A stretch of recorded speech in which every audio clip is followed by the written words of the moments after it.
Sejam todos muito bem-vindos ao programa Controverso.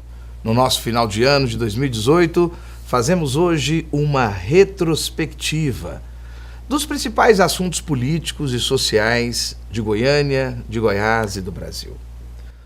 Bob Marley dizia assim: "Não me importo se vai haver o amanhã, pois me deram uma vida e não uma eternidade." Acho interessante essa frase, porque muitos de nós acreditam nisso, que existe só o hoje. Mas muitos outros não. Somos espiritualistas, acreditamos que há sim uma eternidade para todos nós e com certeza a sociedade ela continua sempre avançando.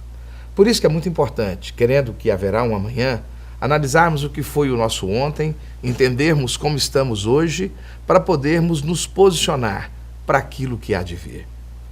Para isso, o programa Controverso convida duas pessoas que são muito especiais para mim, particularmente, Giovanni Bueno, que fizeram parte um pouco da minha construção de visão de mundo. Meu primeiro convidado, apresento a vocês, Kleber Ferreira, jornalista, apresentador. Kleber, uma honra muito grande ter você aqui conosco, acompanho sua carreira já há muito tempo e digo mais para você. No nosso cenário, poucas pessoas podem apresentar credenciais como a sua. Uma generosidade com os colegas de trabalho, uma honra no trato da comunicação e da informação.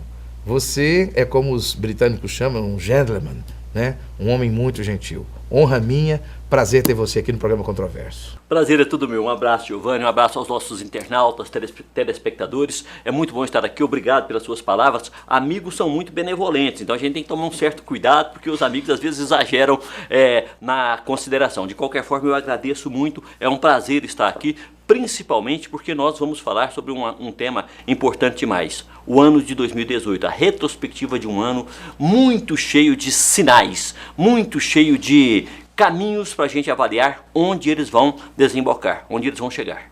Meu segundo convidado é uma pessoa também extremamente especial, alguém em quem ainda imagino construirmos vários projetos. Ele é um pensador, um filósofo, um homem da vida, a quem a cidade de Goiânia teve o privilégio de tê-lo durante muitos anos como nosso vereador. Nós estamos falando do nobre Djalma Araújo. Meu irmão, seja muito bem-vindo.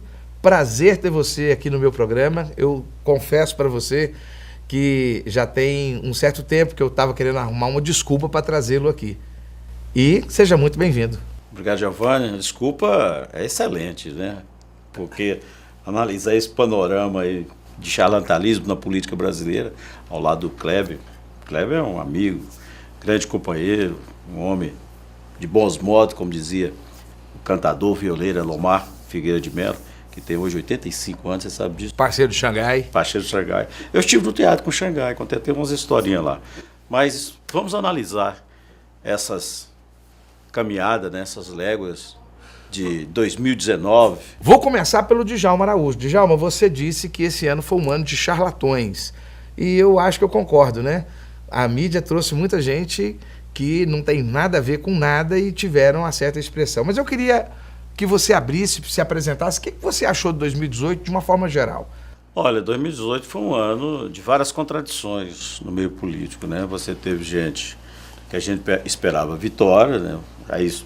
A esquerda perdeu as eleições, setores democratas foram aniquilados, houve um avanço muito grande da ultradireita brasileira, né?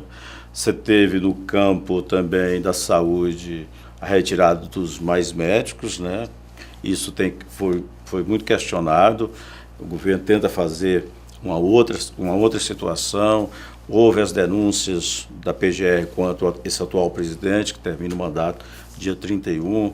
Houve o caso João de Deus aqui perto da gente, de Goiás, né? Que, a minha opinião, é um charlatanismo. E os charlatões estão na política, né? Houve pessoas boas que perderam as eleições.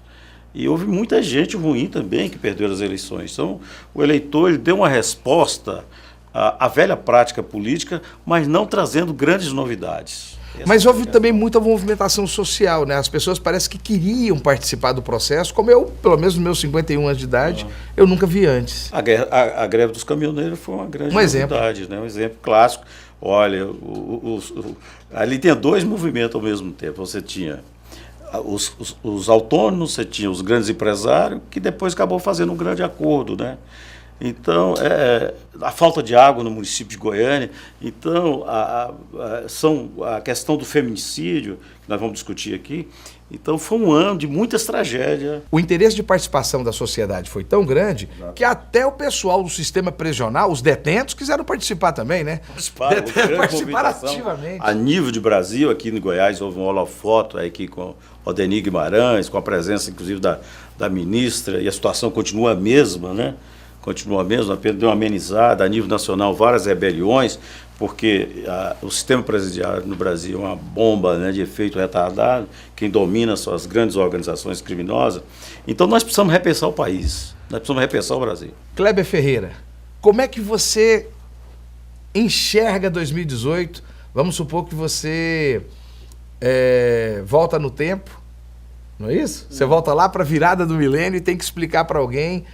Alguém te pergunta, e aí, como é que foi o ano 2018? Como é que você explicaria para alguém o ano? Olha, eu vou recorrer a uma máquina do nosso tempo, né? 2018 foi aquele telefone de ficha, quando alguém atende. Caiu a ficha.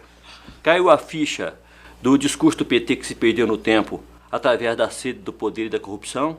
Caiu a ficha no estado de Goiás das mentiras construídas pelo governo do Tempo Novo em cima de uma máquina de propaganda muito eficiente, mas uma máquina política falsa, mentirosa. Caiu a ficha em relação ao charlatão João de Deus. Caiu a ficha em relação ao sistema prisional. Caiu um monte de ficha. O telefone foi atendido do outro lado. Eu vejo 2018 assim. O povo brasileiro, enfim, deixou a ficha cair.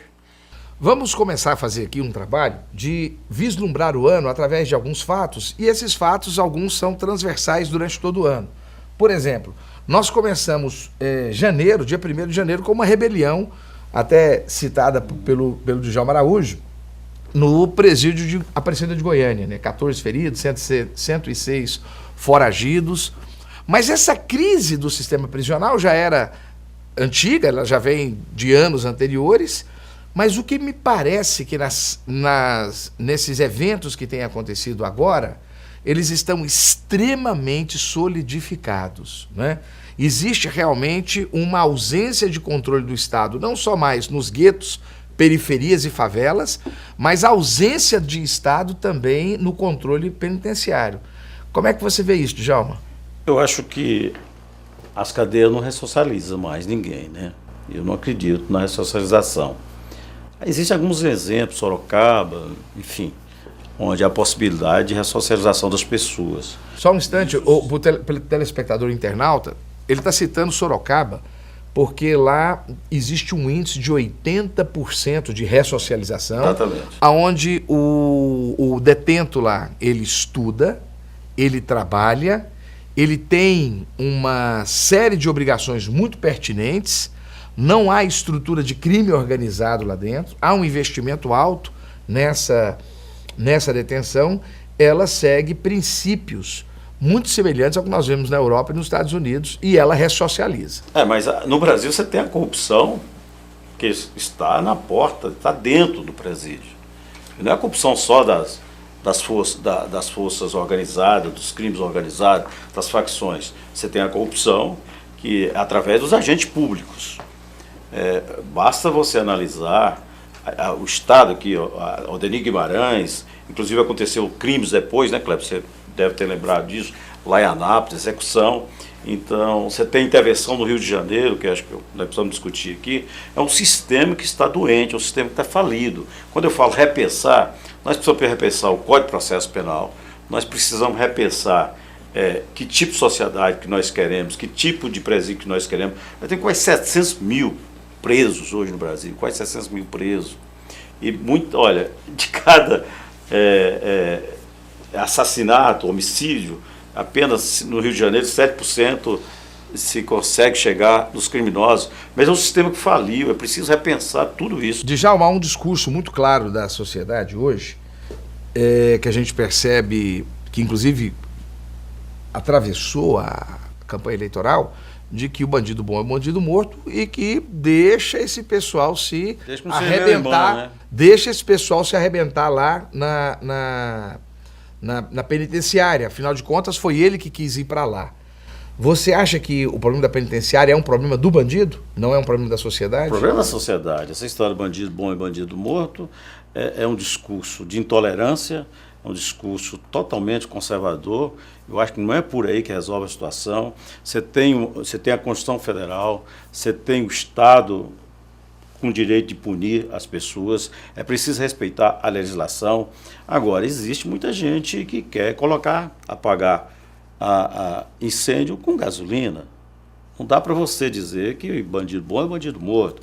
Você tem muita gente que estão presos hoje por pequenos delitos, e eu acho que os grandes delitos é a corrupção no geral, o sistema presidiário, essa corrupção é responsável por essas pessoas que estão presas. Porque ontem eu vi, por exemplo, o Kleber, a música consegue ressocializar as pessoas. Acho que nós temos mais de cultura para ressocializar as pessoas. Então, o sistema que está aí respondendo a sua pergunta é um sistema que faliu, e bandido bom é bandido bom, desde que não seja meu irmão, desde que não seja alguém que é parente meu. Eu vou aproveitar que você chamou o Kleber, e eu queria, Kleber, que você nos iluminasse a esse respeito ainda mais sobre essa discussão. Por que eu falo ainda mais? Porque eu vou aumentar o foco. Nós estamos falando da rebelião que começa logo no dia 1º de janeiro. Mas nós tivemos um ano muito violento em 2018. Nós tivemos uma chacina em Maranguape, no Ceará, e posteriormente, dia 27 de janeiro, 14 pessoas homicidadas. Nós tivemos durante todo o ano de 2018 vários fuzilamentos. Vamos falar, por exemplo, da Marielle Franco, não é isso? Marielle Franco, e o lá Anderson. do Rio de Janeiro, e o Anderson, que era motorista dela, que eu acho, inclusive, o assassinato, na verdade, foi da Marielle. O Anderson, ele, infelizmente, é um efeito colateral. Infelizmente, não que haja um maior desprestígio quanto a pessoa do motorista. Mas, no caso, na minha concepção do Anderson, e não estou diminuindo a vida ou a importância do ser humano, mas nós precisamos entender que o foco ali foi Marielle. Isso está muito claro. Né? Quem tinha ação política, etc. Nós temos, em resposta a essa morte de Marielle, nós temos a intervenção militar do Rio de Janeiro, que foi apressada e estruturada. Como você pode analisar 2018 ao ponto de vista da violência? Pois é. Intervenção militar, chacinas... Foi um ano violento, assim, esse evento de janeiro aqui no Centro Penitenciário Odenir Guimarães, em Aparecida de Goiânia, não foi isolado. Ele apenas começou um ano que a gente já previa que ele seria um ano violento. Mas é uma engrenagem que vem funcionando, facilitando esses acontecimentos, que desencadeou nesses acontecimentos de 2018. Nós temos legislação falha, um Código Penal muito antigo, muito ultrapassado, a estrutura policial brasileira corrompida, a estrutura do judiciário brasileiro corrompido e a falta de escolaridade, a escola de qualidade. Juntando tudo isso, dá no desemprego, na violência, nessa situação extrema toda. Então, o Brasil, verdadeiramente, ele precisa se voltar para uma questão. Ou o Brasil investe na questão da educação de qualidade, sobretudo a questão da educação básica, porque ela é o alicerce da educação, ou o Brasil vai continuar convivendo com a violência. Não tem como resolver a violência no Brasil sem passar pelo novo processo educativo para formar cidadão. Olha, essa questão da educação é fundamental. Sem educação de qualidade, de escola de tempo integral, nós não vamos formar mais cidadão. Eu incluo, inclusive, o esporte, o lazer. Eu concordo contigo, Kleber, que é preciso incorporar isso nas escolas. Eu me lembro de alguns projetos do Anísio Teixeira, o grande educador, nasceu lá na cidade de Caeté, que foi assassinado pela ditadura, ele que foi o grande idealizador da escola de tempo integral, não foi o Paulo Freire e nem o Darcy Ribeiro. Mas nós precisamos repensar isso. Uma escola que tenha teatro, cinema, esporte, várias modalidades, para a gente formar uma nova juventude. E comida. E comida. Não se aprende com barriga vazia. Não, e comida, sim. Então a escola tempo integral vai resolver para resolver isso. E aí você vai ter um soldado mais bem formado, você vai ter um delegado mais bem informado, um agente de polícia mais bem informado, um promotor mais preparado para a sua função, que é fundamental, um juiz melhor preparado para a função, que é fundamental, e o cidadão, esse que está com a mão cheia de calo, também será melhor preparado para conviver num país mais justo. Então, vamos analisar aqui esse primeiro bloco nosso. Então, a questão da violência que atingiu vários pontos da nossa sociedade, vários pontos. Nós temos aquela policial que ficou 4 dias desaparecida lá em São Paulo, isso foi no mês de agosto. Marielle Franco no mês de março. Nós tivemos aqui em Goiânia, aquele jovem, aquele adolescente, numa escola ali no Riviera, que atirou nos colegas. Essa cultura da violência, vocês entendem então que ainda assim não é só próprio do homem, existe uma forte fragilidade da gestão pública. Sim, eu vejo ausência do Estado? A gestão pública está falha nesse sentido de preparar o cidadão para exercer uma vida cidadã, né? Aí a gente tem um monte de coisas que colaboram. Você pega, por exemplo, a questão da televisão. A televisão coloca cenas violentas toda hora dentro da sua casa, seja nos desenhos animados, seja na disputa do bem com o mal, seja nas novelas, seja nos programas de competição entre a equipe verde e o azul, enfim, é uma disputa sempre de alguém levar vantagem em cima de alguém. Encerrando o bloco, Djalma, você concorda com o Kleber? Você acha que a televisão, através da televisão, entretenimento, mídia, ela contribui com a violência ou é a ausência de outras propostas que é sentido falta? As duas coisas. Porque você tem o Big Brother, aqui, na minha opinião, é um charlatanismo anticultural assustador. Na minha opinião, aqui não é violência. Mas você pode colocar aí a Fazenda também, esses programas todos que estão nesse formato.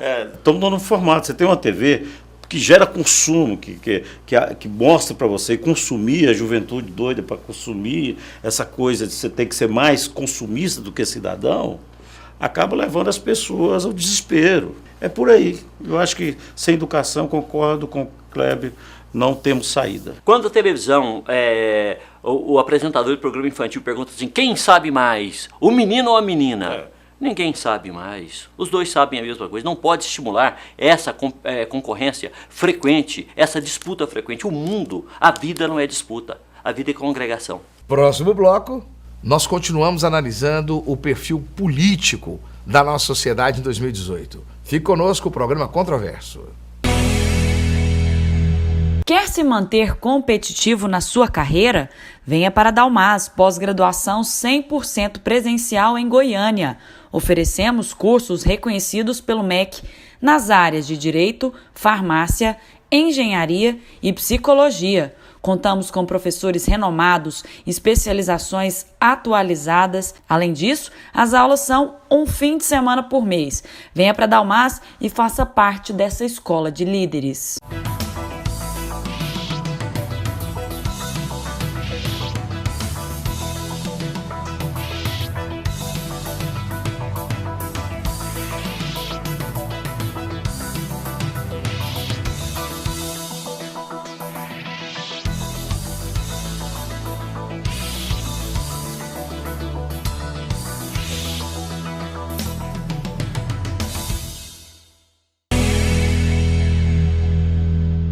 De volta ao programa Controverso, eu, Giovanni Bueno, recebendo Kleber Ferreira e Djalma Araújo. Queridos, vamos olhar um pouco para a nossa Goiânia em 2018. Nós começamos o ano com os reparos, os eternos reparos na Marginal Botafogo. Eu desconheço período em que a Marginal Botafogo não tivesse reparos, né? Mas o que eu acho estranho é porque parece que em Goiânia essas questões de não solução é uma permanência, não solução do lixo, não solução da luz, não solução da marginal, não solução das ruas. E abro para vocês agora o microfone para analisarmos um pouco nossa Goiânia, e não tem como não analisarmos o nosso prefeito, Iris Rezende Machado, que nos prometeu o melhor governo de toda a sua vida.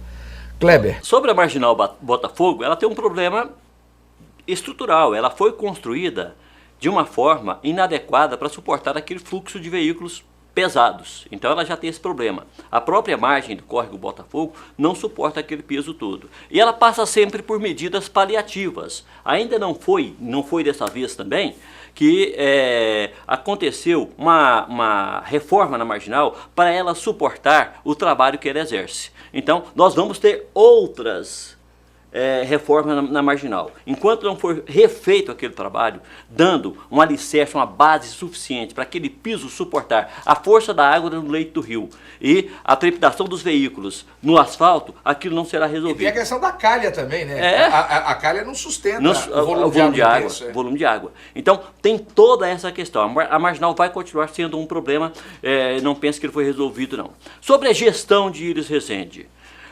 O prefeito, de verdade mesmo, ele herdou uma prefeitura com muitos problemas. 600 milhões de dívida, né? Isso é fato. Agora, o prefeito compôs uma equipe muito inoperante. O prefeito, com a sua experiência toda, deixou muito a desejar na escolha dos seus auxiliares. E aí, deu no que deu. A secretária de saúde, por exemplo, ela não tem a menor condição de ser secretária de nada. E aí eu poderia nomear outros aqui, e para não estender muito, eu vou ficar só com a Fátima Muriê como exemplo de secretária no município de Goiânia. Aí não funciona. Você acha também, Djalma? Não funcionou? Não, eu acho que o Íris prometeu o céu, né? Na sua gestão, que faria a melhor administração. É um político que, ao longo da vida, foi ministro, enfim, tem uma carreira, uma grande carreira, mas ele faz uma gestão dormioca, né? Ele faz uma gestão muito péssima. Ele faz uma gestão, eu concordo com o Kleber, na escolha do seu secretariado, mas antigamente o Íris tinha alguém que dava alguns puxões de orelha nele, né? Ele tinha o Mauro Miranda, tinha o Kid Neto, tinha uma turma boa. Hoje ele faz... O Flávio Peixoto teve uma participação interessante. Flávio Peixoto, né? Exatamente. Como Hoje, quem é conselheiro dele? A esposa dele é conselheira? Enfim, é o que se fala por aí. Essa questão da saúde, a questão da mobilidade urbana, a questão do transporte coletivo. E o Íris faz a pior gestão. É claro, ele herdou dívidas, mas quem casa... com a viúva tem que tomar conta dos filhos. Então o Íris faz uma gestão muito ruim, ele fala só para si mesmo. A Câmara Municipal criou 3 comissões de inquérito, investigou a questão da SMT, a questão da saúde é deprimente. Gente, as pessoas estão morrendo na fila por falta de vaga no UTI. Essa secretária aí, na minha opinião, é uma das piores que eu já vi passar pela Secretaria de Saúde. Vejo com a minha experiência, inclusive, de ex-vereador de Goiânia. Eu concordo com o Kleber que o Íris vai entregar a Goiânia pior. Muito, viu, Djalma? Eu lamento muito que o Íris passe por isso, porque dentro daquilo que nós temos como biografia política em Goiás, a biografia política do Íris, ela é a mais respeitável na minha avaliação. Agora, é pena que ele esteja assinando uma gestão com esse perfil. Né? Quando a gente fala da secretária de saúde, Giovanni, a gente não está falando aqui da médica Fátima Muriê, da professora. Nisso aí ela é boa. Agora, como secretária, não dá conta, não. E outra coisa, com relação a isso, você pode analisar a carreira dele, você não vê ele... A sua figura como homem público é nenhum esquema, né? Não, é isso que eu estou falando. A biografia dele é respeitável. A biografia dele é escrava. Você não vê no esquema do Petrolão, você não vê no esquema... Djalma, só um comentário. Eu estava esperando vocês fazerem essa conclusão para entrar nesse ponto.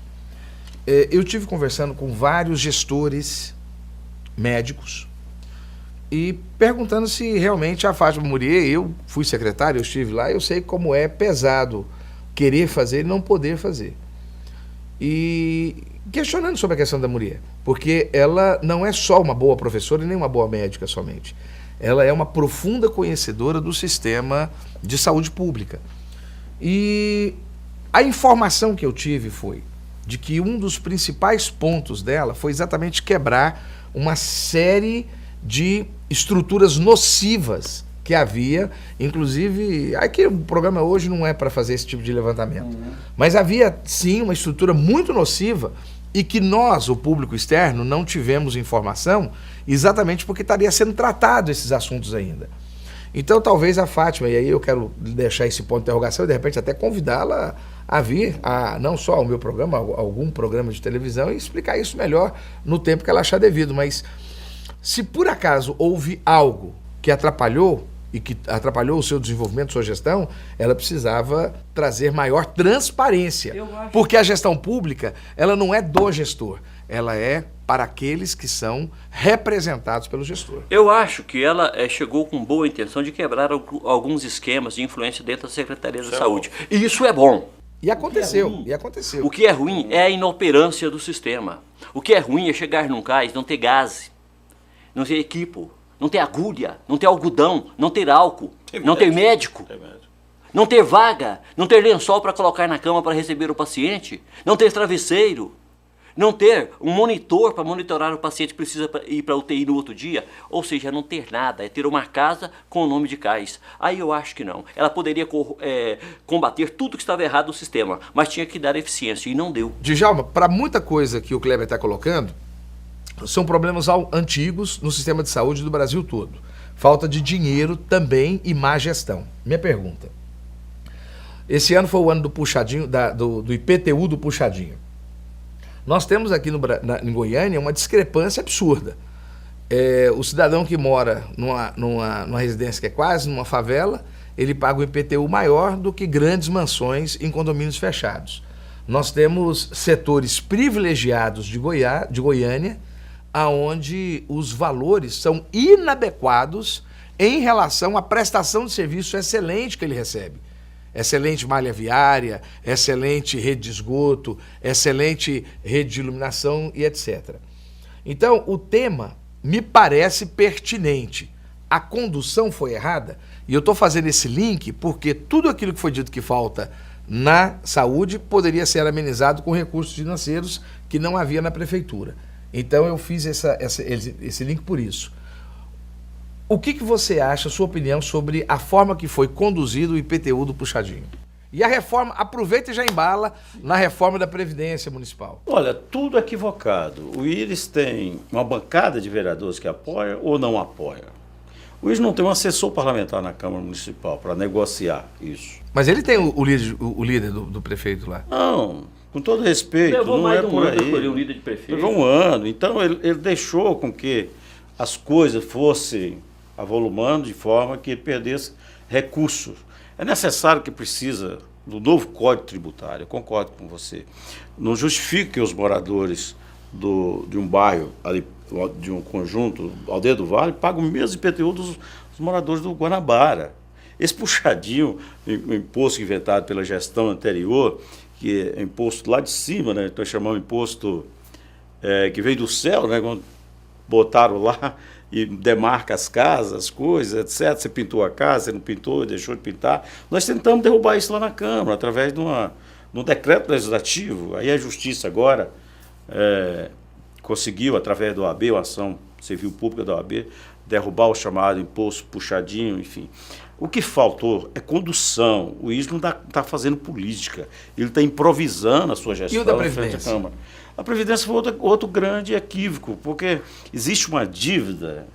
Eu tenho uma emenda minha na Lei Orgânica de Goiânia dizendo o seguinte, olha,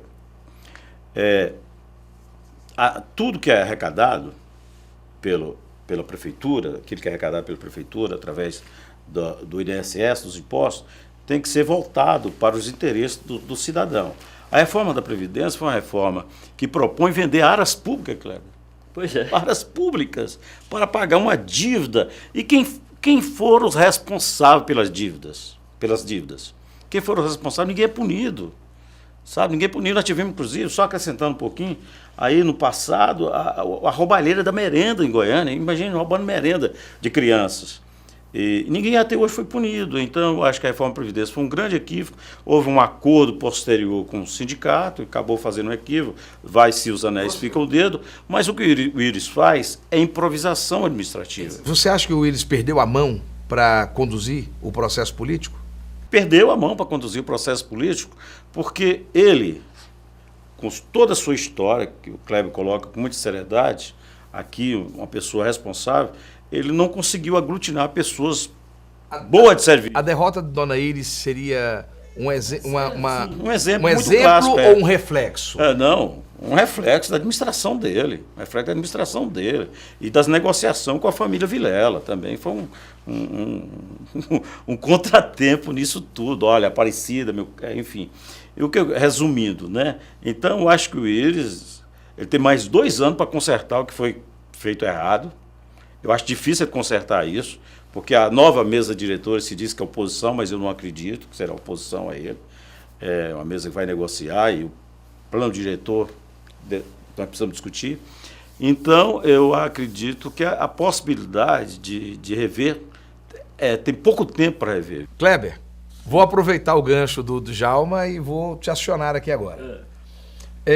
Primeiro, o que você achou da saída dos 3 principais adversários de Íris Rezende da Câmara Municipal, né? O Elias Vaz, Jorge Cajuru e o delegado Eduardo Prado. Uhum. Né? Primeiro, essa nova configuração da Câmara de Vereadores. E o segundo, a eleição, né, da nova mesa diretora. Como é que você recebeu isso aí? Eu vou me recorrer aqui ao mestre Tele Santana. Íris diz glória a Deus ou misericórdia?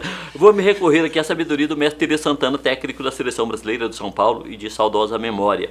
Quando a gente faz uma alteração no time, não precisa analisar quem sai, é preciso saber quem entra. A gente precisa ver o perfil daqueles que vão entrar no lugar desses 3 vereadores para, enfim, saber que encaminhamento isso vai ter dentro da Câmara. Agora, um fato precisa ser observado pelo prefeito. A articulação interna dentro da Câmara está muito mal feita. A relação Poder Executivo, liderado por ele, com o Poder Legislativo, ela não existe. Ele precisa arrumar um articulador que trabalhe esse trânsito entre um poder e outro para poder viabilizar uma gestão mais política e mais eficiente. Está faltando na gestão, quando eu falo gestão política, é gestão de política de entendimento, de coerência. E quando eu falo de eficiência, é atacar os problemas que a cidade enfrenta. O governo de Íris está muito teórico e pouco prático em função desse péssimo relacionamento entre o poder executivo e o legislativo. Assim não vai funcionar. Você acha que Íris está dando glória a Deus ou pedindo misericórdia pela nova composição? Está dando glória a Deus, porque os vereadores que vão entrar demais, são, né, vereadores governistas, né? E noviços, né?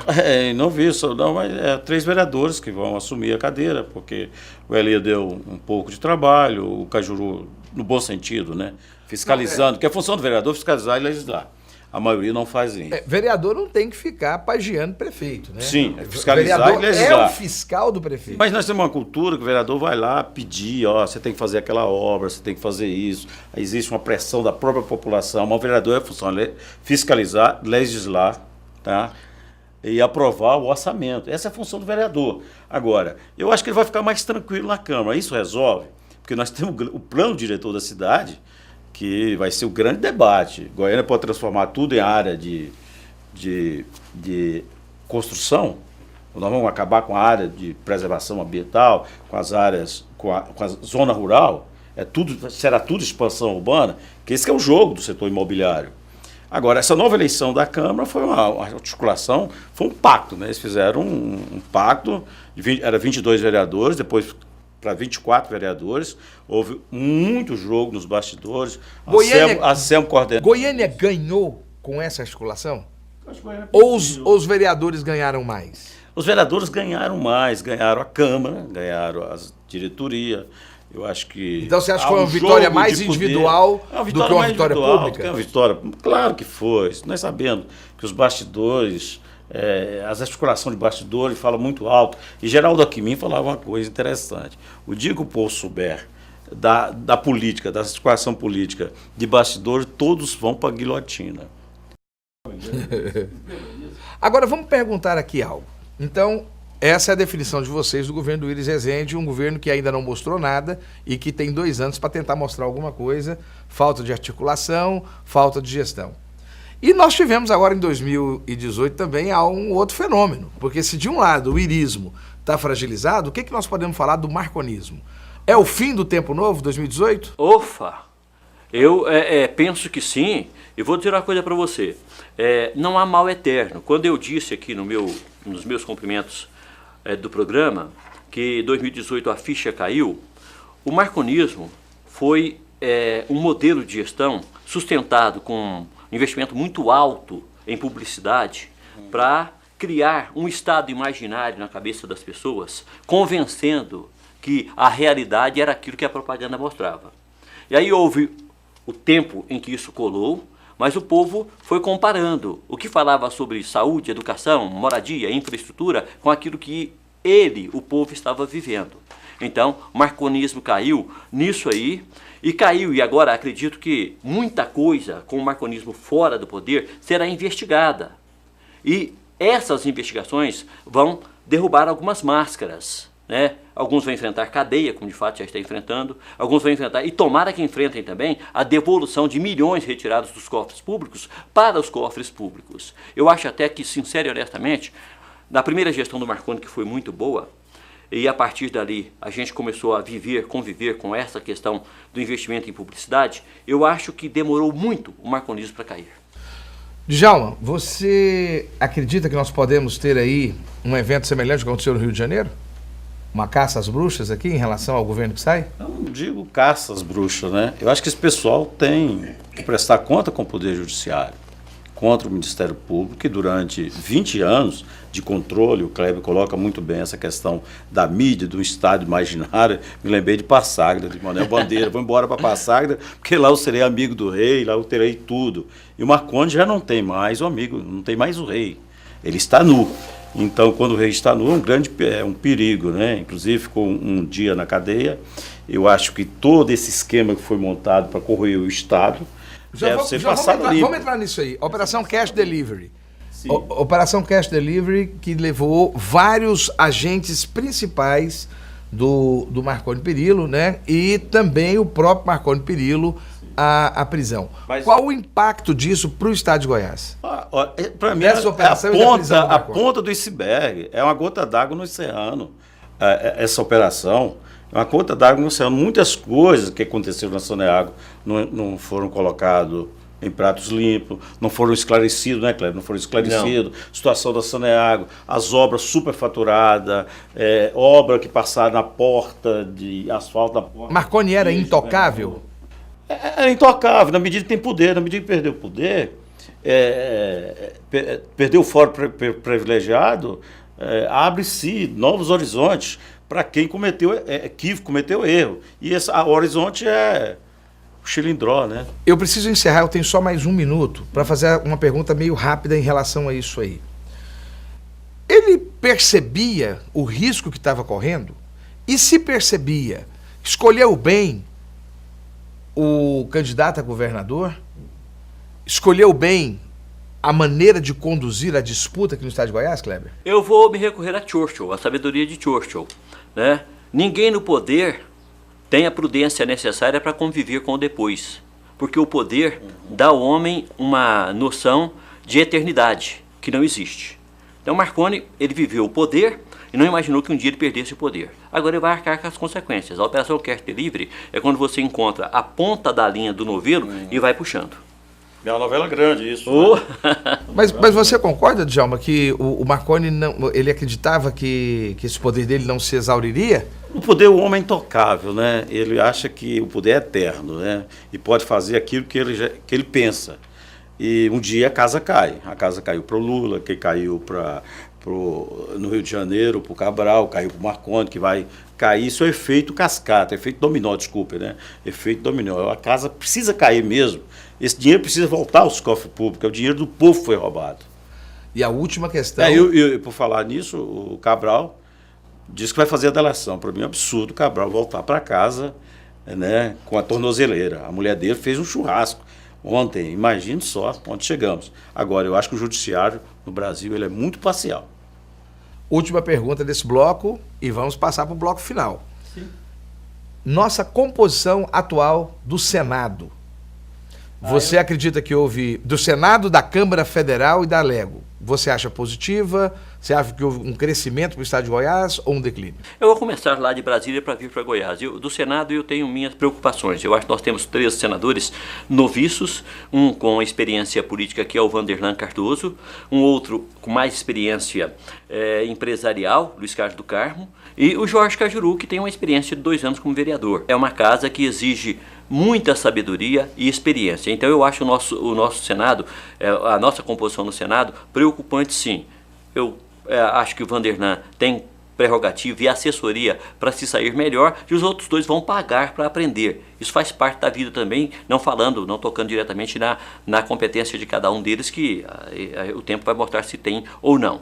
Sobre a Câmara Federal, eu acho que a renovação era necessária. A ficha caiu e muitos que estavam lá precisavam sair mesmo, e a gente precisava dar uma qualificada na nossa representação na Câmara Federal, sobretudo no aspecto da escolaridade, aspecto da escolaridade. Eu penso que estão entrando alguns interessantes, com um grau de consciência e escolaridade interessantes, que o tempo vai mostrar também se a gente renovou para melhor. Na Assembleia Legislativa, exauriu o tempo novo, e aí aqueles ligados ao tempo novo deram espaço para uma turma que está chegando aí, que vai ter um tempo para mostrar também se inova de alguma forma. Na Assembleia eu já previa, na Câmara Federal eu me surpreendi muito, e o Senado foi uma consequência natural dos acontecimentos políticos. Djalma, sua impressão?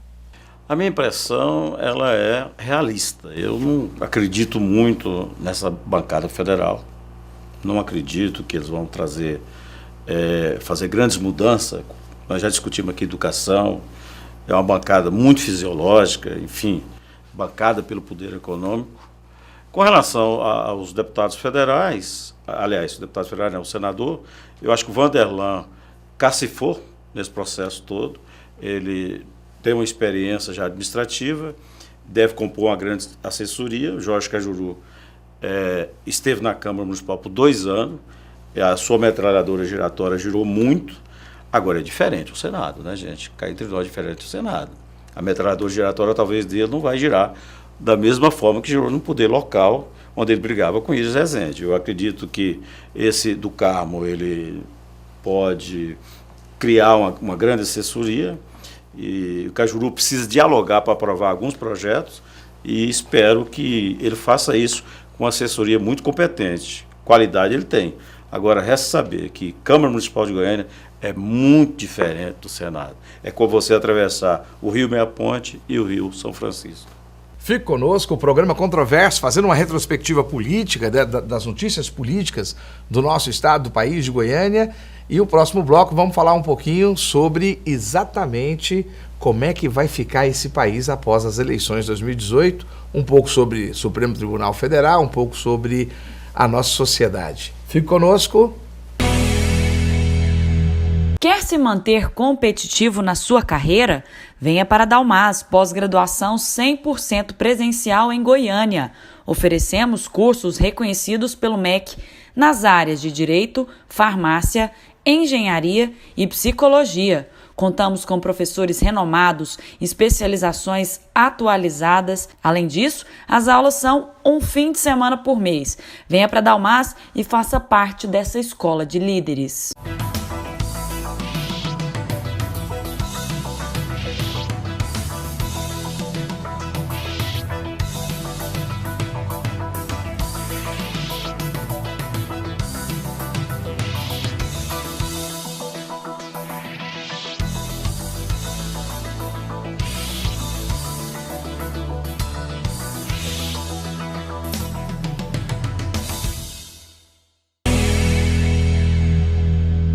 Programa Controverso, hoje recebendo Djalma Araújo, Kleber Ferreira, analisando 2018. Esse ano foi um ano muito especial, porque nós tivemos aí a nossa eleição presidencial, e ela não é uma eleição presidencial como outras que vivemos. Desde a eleição de Fernando Henrique Cardoso, nós tínhamos quase que uma sequência na proposta do país, e houve uma ruptura nessa sequência de proposta, na participação do povo, houve uma ruptura na expectativa de transformação. Você acredita, Kleber, que essa ruptura, ela é em algum momento semelhante ao que se esperava quando Lula foi eleito? Qual a sua impressão geral de todo o processo, desde o processo em que o STF entende que Lula pode ser preso, ou seja, a prisão de segunda instância, depois quando ele pleiteia ser candidato e entende que ele não é possível ser candidato porque ele não tem condições de sê-lo por ter condenação.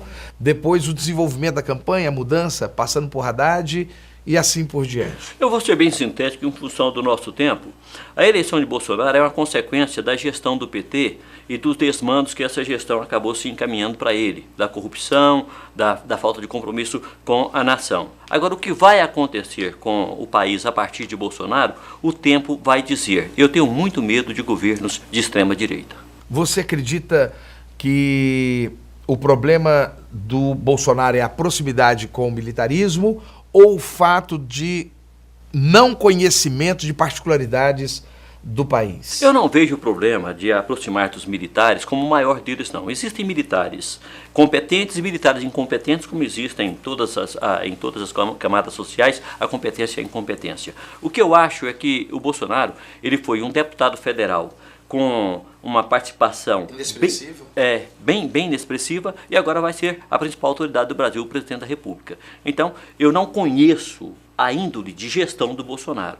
Eu acho que o problema maior é essa. Eu não sei se uma pessoa pode começar direto administrando o país sem ter administrado algumas coisas antes. Djalma, nós vamos começar agora um período importante no Brasil. Você é da esquerda, eu sou da esquerda. Então nós entendemos que ideologicamente nós temos uma posição diferente da posição anunciada por Bolsonaro. Vou fazer um desafio para você, que nunca ninguém fez.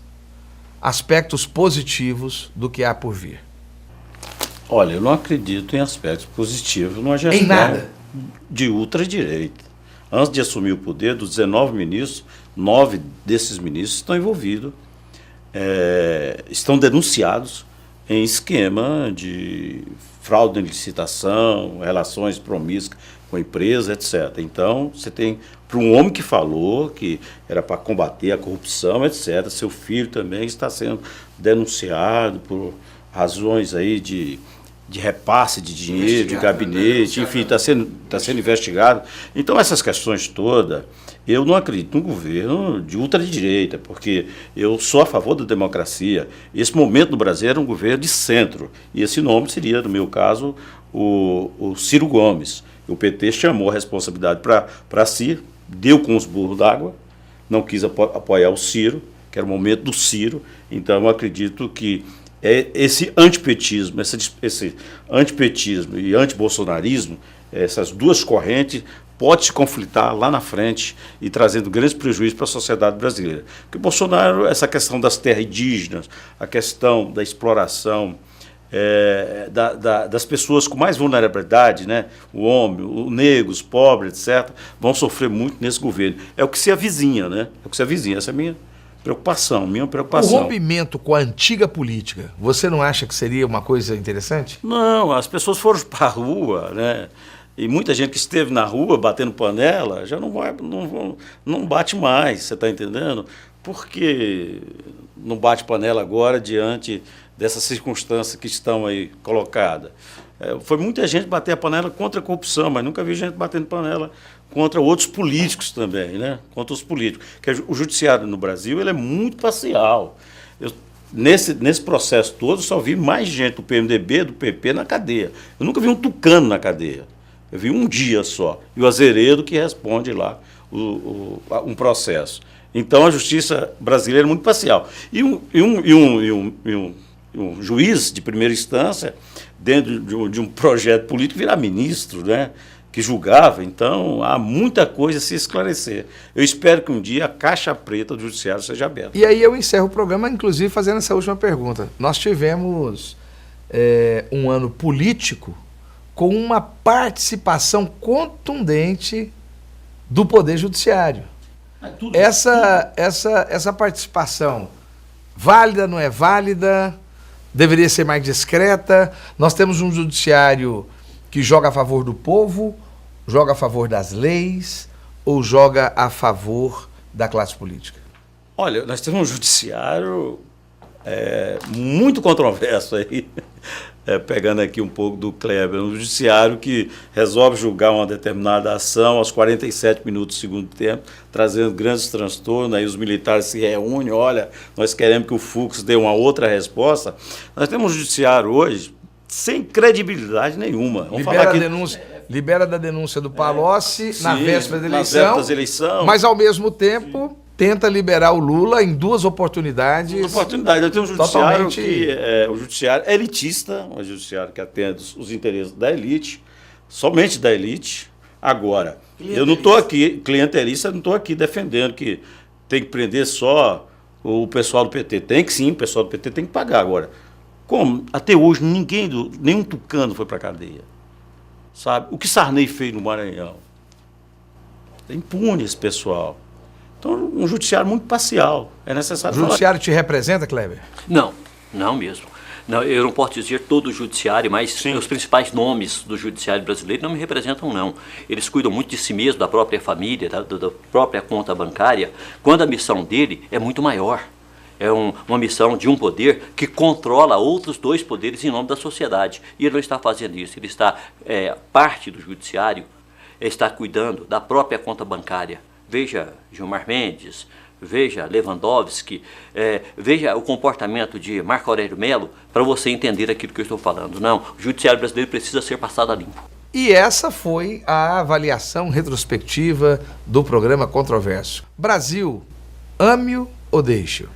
Eu prefiro amá-lo, né? Agora, acho que a gente pode fazer as duas coisas. Pode, amando o Brasil, deixá-lo e pode deixá-lo amando também. Então, eu prefiro amá-lo. Eu sou da opinião de que a gente tem que ficar na terra da gente. Muito obrigado pela sua presença, Kleber. Eu agradeço, preciso fazer um agradecimento aqui ao Sistema Sagres de Comunicação, à Rádio Sagres 730 e a todo o sistema que me liberou para participar com muita honra, com muita alegria, do programa Controverso de hoje. Esse agradecimento é um agradecimento que eu faço questão de fazê-lo.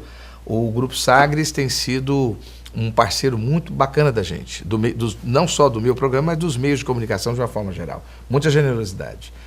Djalma Araújo, prazer ter você aqui, muito obrigado e faço a mesma pergunta e as suas considerações finais. Brasil, ame ou deixe-o? Eu sou da resistência, né? De ficar aqui, de resistir aqui, de lutar por democracia, de resistir ao Estado, né? Eu nunca gostei de ser governo, sabe? Eu sou anti-governo. Porque tem muita gente, onde há governo, eu estou lá. Eu sou anti-governo, porque governo, o Estado sempre impõe as suas crueldade contra o cidadão. Eu sou de ficar aqui, de amar aqui, de lutar. Só em última circunstância, com o gatilho do revólver, que a gente tem que pular. Quero agradecer pelo convite, estar aqui ao lado do Kleber, um grande jornalista, uma pessoa de uma trajetória ilibada, que não é fácil, nessa sociedade que nós estamos vivendo, e hoje ele está lá na Rádio Sagres, fazendo um bom jornalismo, é um homem de grande credibilidade, que tem uma história muito importante para o estado de Goiás, uma pessoa que tem minha admiração. Eu que agradeço. É um sujeito lá do fundo da cozinha lá de casa, né? Cuidado, porque você tem que fazer um regime, viu, chefe? O frango da Bahia sozinho e uma leitura da Bahia o dia que você for lá em casa. E a Coca-Cola, né? E a Coca-Cola, e sem falar também. Meus amigos, muito obrigado pela presença de vocês. E a você, telespectador internauta, eu entrego para vocês o meu ano 2018. Hoje é o nosso programa final para esse ano. Quero agradecer muito a você que me recebeu, que pôde trocar essas ideias junto comigo, para podermos chegar a algumas conclusões de um mundo político, social, econômico, jurídico tão controverso como esse que vivemos. Minha ideia não é colocar uma convicção no seu pensamento. Minha ideia é trazer o máximo de informações e visões de mundo para que você possa ter a sua própria convicção. Que Deus te abençoe. Até 2019. Um grande abraço.